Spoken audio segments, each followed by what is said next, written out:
Assalamualaikum warahmatullahi wabarakatuh. Waalaikumsalam. Kembali lagi di Jamal Project Channel. Kali ini Jamal Project Podcast. Ini podcast pertama dan hari ini kita kedatangan, sebutkan namanya Mas. Perkenalkan Mas Roso. Kita nih semangat dong. Iya, Mas Roso. Kan orang Jawa Pak, jadi kalem gitu. Ya. Jaim. Bukan jaim. Enggak perlu panjang Mas. Istri. Istri Mau 2 katanya. Janganlah Pak, susah Pak. Susah jelasinnya nanti. Gitu. Jadi ini podcast pertama, jadi kita obrolin ya apa aja lah. Jadi obrolan bebas. Jadi mungkin buat teman-teman yang menitip buat pertanyaan, silakan di kolom komentar. Jadi season kedua kita akan tanyakan ke narasumber. Ya mudah-mudahan ini Jamal Project ini ya dilirik lah sama perusahaan kita. Jadi ya, jadi ada project-project apa pakai Jamal Project itu ya lumayan. Gitu. Nah, ini sekalian promosi. Iya gitulah. Apa sih?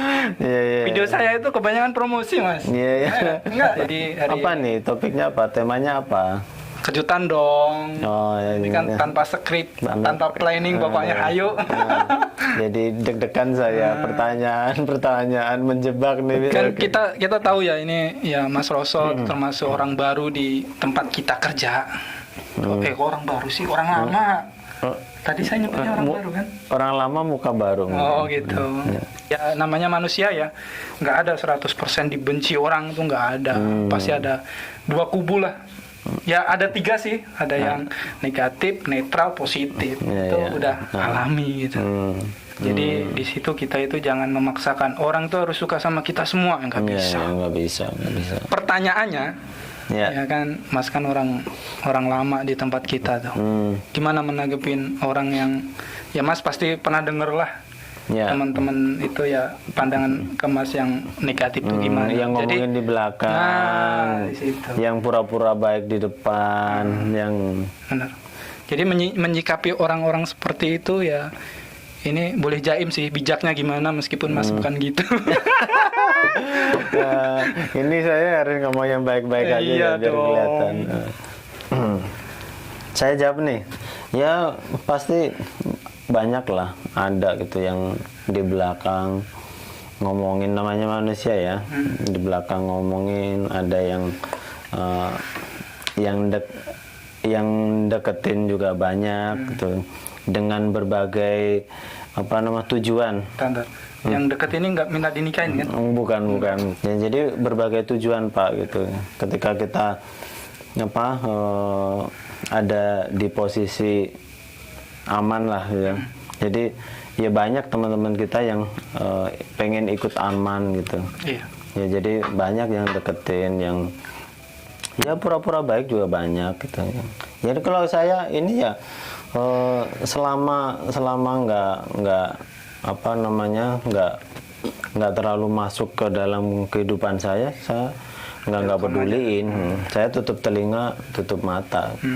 Pokoknya ya intinya saya hanya cari rezeki gitu. Dia hanya ngurusin saya, nggak maju-maju Pak, nggak cuma. Sedangkan saya terus belajar gitu. Sama ketika saya nanti balik ngomentari mereka, nanti saya pasti jalan di tempat Pak. Ya kadang kita itu ya tertutup dengan kebencian. Kita itu harus tengok ya, harus flashback. Mas itu ya pasti pernah ngalamin di posisi kita paling bawah. Sampai sekarang karirnya udah naik itu, ya kita harus flashback. Dia mencapai sampai duduk di sini itu apa aja rintangannya itu pasti ada. Jadi ini saya tujukan buat yang nyinyir. Jadi ngomong ada yang enak nyinyir. Gitu kan. Ada yang nyinyir. Ada. Jadi monggo diceritakan jadi perjalanan karir dari awal dari operator sekarang sampai bangkunya deketin manajer itu harus cerita. Ini harus dikupas ini. Padahal hanya deket doang lah. Kayak gitu juga dinyinyirin ya. Saya heran gitu. Kalau apalagi udah ngobrol 4 mata itu kita udah, wis ada apa ini? Oh gitu. iya. Apa mau ada transisi jabatan? Gitu. Apa? Sebenarnya dari awal saya pernah ya seperti teman-teman operator pernah bersihin got pernah. Jadi dari awal jangan melihat orang tahu-tahu enaknya aja gitu. Nggak lihat perjuangan. Saya pernah kerja 9 tahun, Pak. 9 tahun karyawan tetap dan di PHK secara tidak hormat dan tidak dapat apapun. Ya mungkin itu balasan dari kerjaan saya dulu. Ini sekarang dibalas dengan yang sekarang. Tapi sekarang pun perjalanan saya juga panjang, Pak. 6 tahun saya. 6 tahun. Ya harus banyak-banyak belajar gitu. Dari awal saya operator pernah bersihin got pernah. Ya kerjaan kasar saya semuanya pernah. Tapi itu justru yang jadi pembelajaran saya.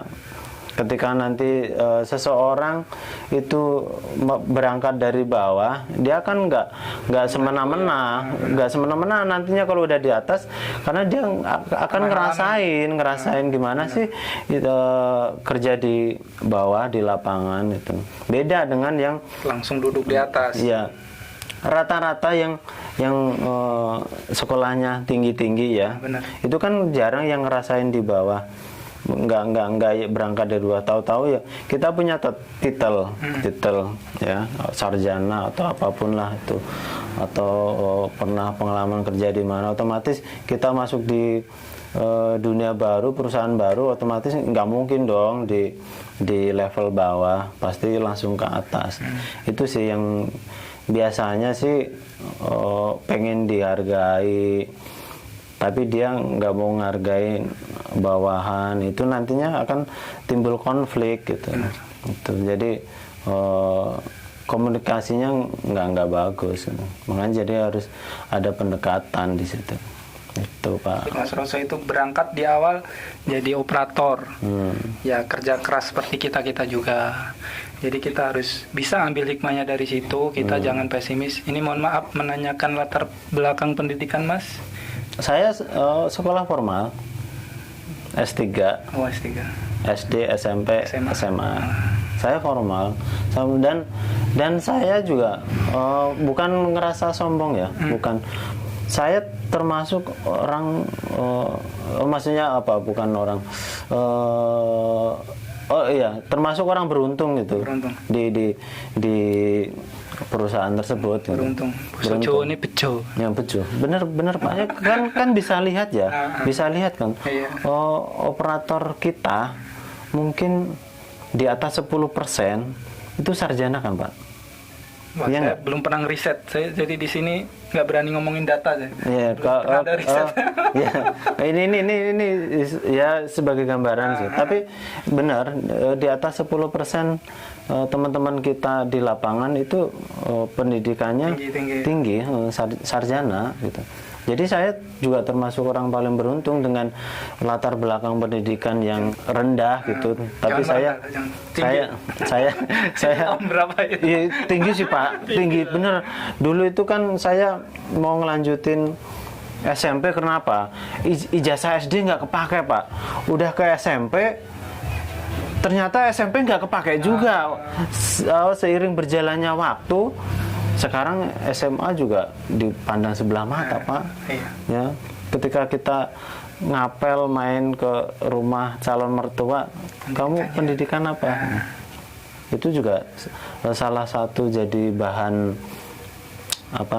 pertimbangan. Oke, jadi ya kita bisa banyak belajar dari Mas Roso. Jadi awal berangkat jadi operator dan latar belakang pendidikan cuma S3. Bukan cuma sih, saya juga S3 juga.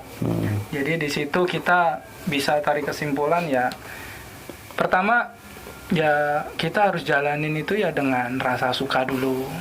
Di situ kita akan menemukan kesempatan baru. Jadi kita harus di lingkungan keluarga aja sih. Kalau kita sebagai seorang bapak, meskipun belum keluarga ya, ini teori aja. Kalau punya anak yang aktif, jadi si bapak ini ya nyuguhin sesuatu yang baru. Coba ini nak, ya anak itu akan terus berkembang di situ.